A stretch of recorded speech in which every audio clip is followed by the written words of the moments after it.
Hello YouTubers, Alaska Prepper here. Ladies and gentlemen, let me apologize for yesterday's live stream. The internet was so terrible and the quality of the video once it posted after the live stream was so terrible that I decided to just take it down because I don't want to waste people's time. Alright, so I apologize about that.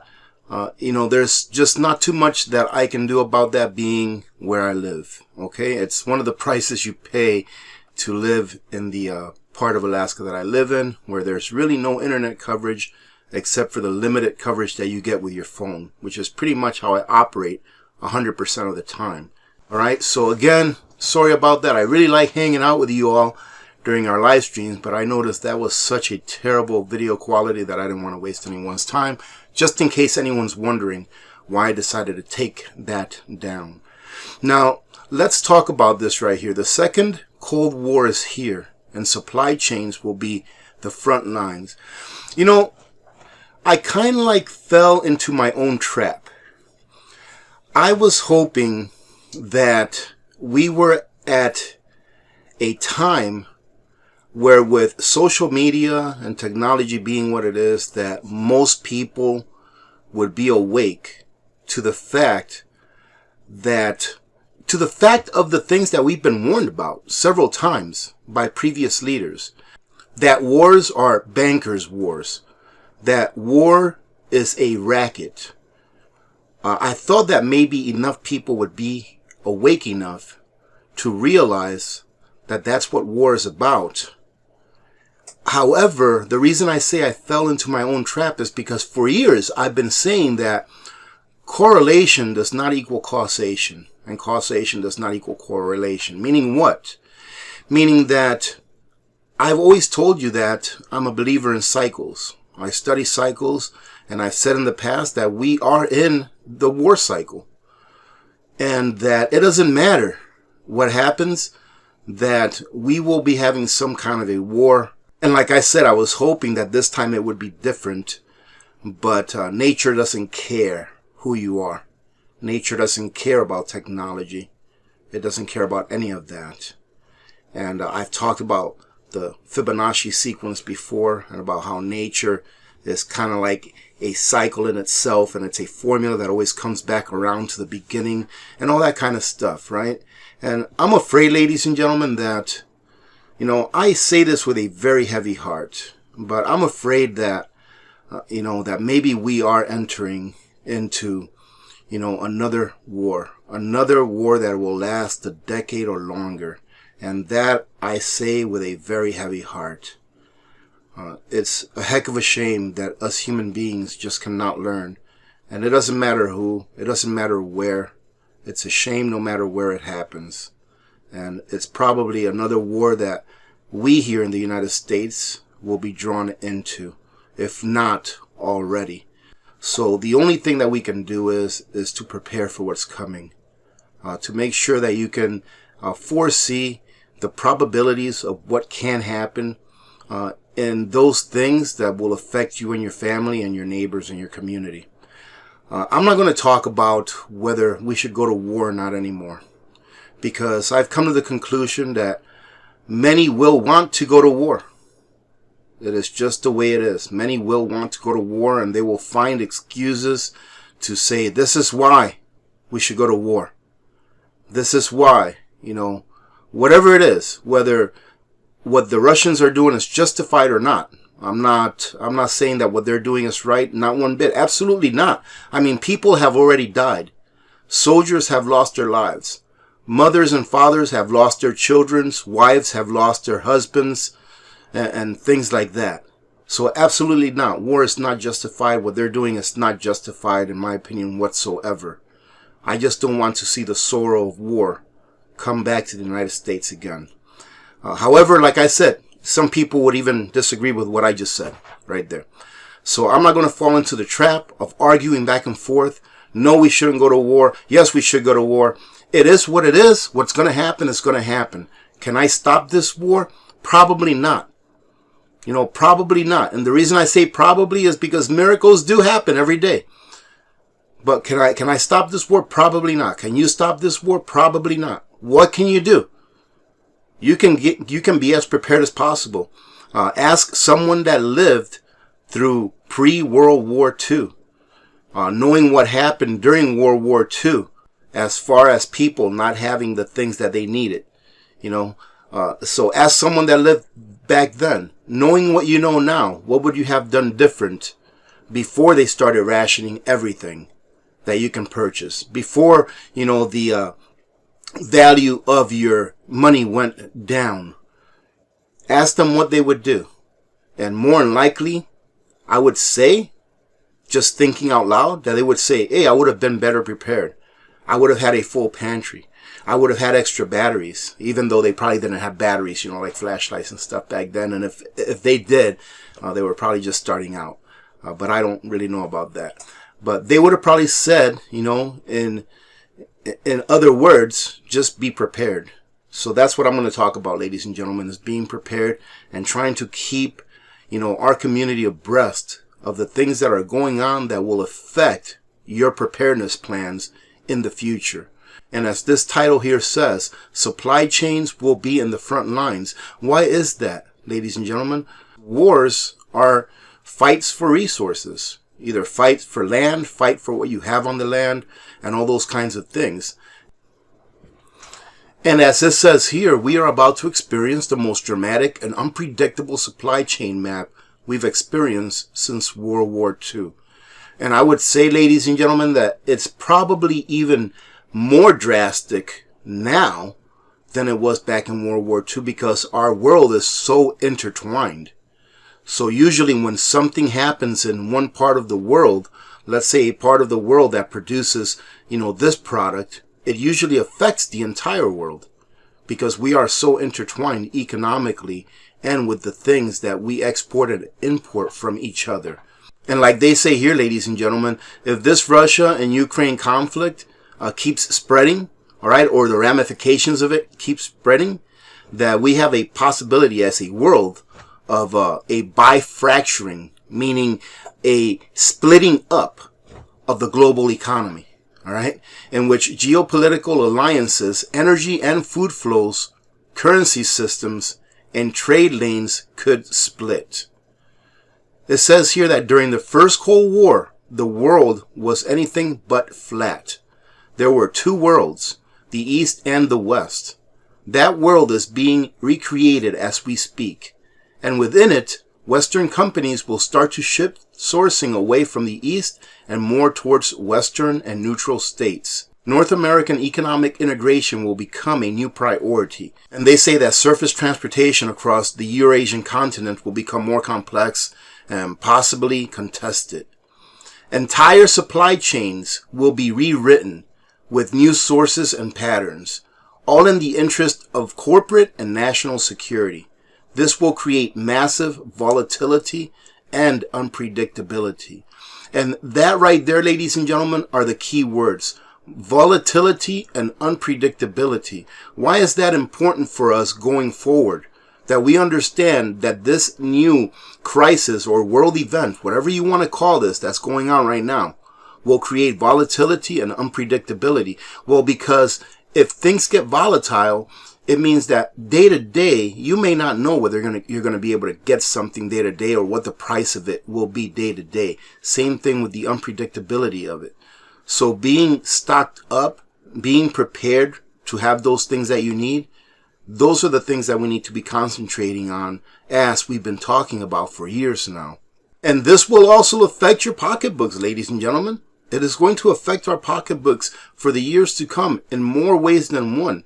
Not only because the inflation of the money supply, but also because of how much availability there may be in a product or another, and whether there will be able to be substitutes for those products going forward. And it says here that companies will prioritize vendors that can provide consistent and dependable supplies, like paying a premium, and in the end, it will be us that pay those higher prices. So if you want it, you're going to end up having to pay for it. It will eventually come out of your pockets, our pockets. The future market winners will be the corporations that make the investment in supply chain infrastructure and reliable Western-friendly production locations. And listen to this. They say that supply chain analyst roles will become the newest, hottest jobs. Remember back, I don't know, maybe 2 decades ago or 3 decades ago, people would say, well, what are you going to do? What are you going to go to college for? You should go for IT. That's going to be the next new hottest jobs. Well, look at this. We're going into a new era, where it says here that supply chain analyst roles will become the next decade's best jobs, right? And prized by corporations, consulting, and even Wall Street for the ability to interpret, analyze, and predict disruptions and risks in a new world order. The same analysts will find themselves recruited heavily by national security, intelligence, and defense organizations, as future conflicts will largely rise out of a desire to control materials and production. And that tells me, ladies and gentlemen, that we will be going into a world of scarcity. There will be less things than there are now available to us. New investments in supply chain technologies and automation will be accelerated, as will preference for near-shoring and domestic sourcing. Historical data models based on following freight market trends will become less relevant in the future. Companies with dynamic supply chains will require fresh data and forecasting that is constantly updated as new information and data sets become available. The Ukraine crisis, perhaps the end of the preamble to a long history of geopolitical, economic, and military conflict between the East and West in the Second Cold War. Now the plot is thickening. State actors like Russia and China are choosing regional hegemony over global integration. So pretty much what they're saying here is that Russia and China are choosing, I guess you can call it nationalism, pretty much to look out for themselves instead of integrating globally. We will see this play out further in the Baltic Sea and South China Sea, not to mention the Middle East and the Greater Pacific. World Trade Organization-led globalization took decades, but accelerated when China entered in 2000. And they finish off by saying that global decoupling, if it comes to that, and tighter regional socio-economic integration will also take decades. And the pace of change will vary, sometimes fast and sometimes unpredictably. I just don't feel good about what's going on and about the next generation or so. I feel that the next 10 to 12 years are going to be very difficult, increasingly difficult. And we will have to adjust to what's going on as time goes on. But I think it will be increasingly difficult on everyone, except, of course, those that are pulling the strings. They never really have it difficult. But the message is this, is that we need to continue to prepare. Because, I've been listening to Canadian Prepper. And I mean, you all know that I follow Canadian Prepper for years. I do believe he was the very first Prepper channel that I ever subscribed to years ago. All right. And I've been listening to him and I've been praying that he is wrong, because he's been coming out with all these videos saying that, things aren't looking too good. We only have 48 hours to prepare. This can happen in a cyber attack. Man, ladies and gentlemen, I've been praying that he is wrong. But it seems that the intel that he is receiving is pretty good intel from people that are actually, in the show right now, right? Or that are very knowledgeable because they have firsthand experience with exactly what they're talking about. Unfortunately, I'm not very optimistic with what's going on. I think it's going to affect all of us. And like I said, human nature, number one, people are going to want to go to war. They're going to find reasons why we should go to war. Right? And at one point, it may become a valid reason. Like, for example, during the beginning of World War II, right? We still were not in World War II, right? Because the American people did not want to get entangled in a world war. But then something happened, Pearl Harbor, where the people were like, yeah, it's justified for us to go to war now. So like I said, it may be, some people will want to go to war right now. Why? Because they may have something that we can use, or they may have something that we don't want Russia to get their hands on. But there may come a time where this conflict escalates and something may happen directly to us here in the United States, where the people en masse will say, let's go to war. And that's what I'm afraid of, is that something like that will happen. Right now, do I believe it's justified for us to put boots on ground and go over there? Absolutely not. And I would venture to say that most people don't. I think they did a poll here not too long ago, where they asked people, should we be going to, to fight in Ukraine? And I think the poll was overwhelmingly that no, we shouldn't. But what if something happens here? What if some kind of event takes place here in the United States?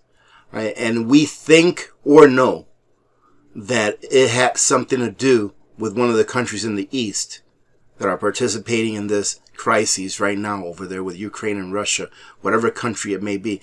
What if something like that happens here, where we are attacked here on our sovereign soil? Well, then people en masse will go ahead and change from, yeah, we shouldn't go to war, to, yeah, we need to go to war. And that's the same game that's been played throughout the history of mankind.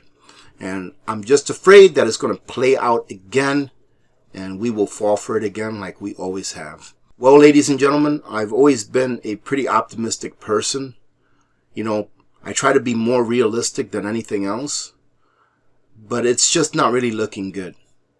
And I think that it is mankind, it is our nature to harm ourselves and to harm each other. And that will continue on from now until the end of the earth. As long as there are people roaming the earth, we will continue to hurt each other. So I will continue to put out the message that we need to prepare. I will keep sharing with you the ways that I'm preparing and ideas that I have to better prepare. Which reminds me, I will be putting out a video later on today on an awesome product that I found. All right. For preparing and actually prepping video, right? It's kind of like a review, but it's just really to introduce you to this product that I found that is awesome.